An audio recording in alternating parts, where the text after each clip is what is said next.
I've noticed a lot of trees are being cut down in the city. Does the city care about the environment? What's up with that?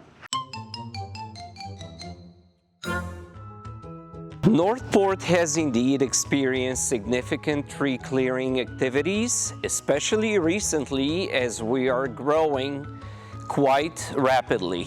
So as a city, we need to respect property development rights, which indeed allow our citizens the ability to clear trees.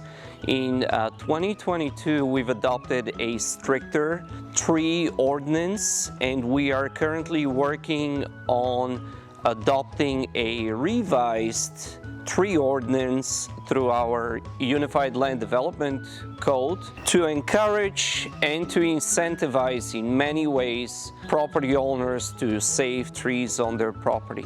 In addition, with mitigation funds, we have some potential to utilize these funds towards planting trees elsewhere, conserve land, and this way able to achieve more balanced development.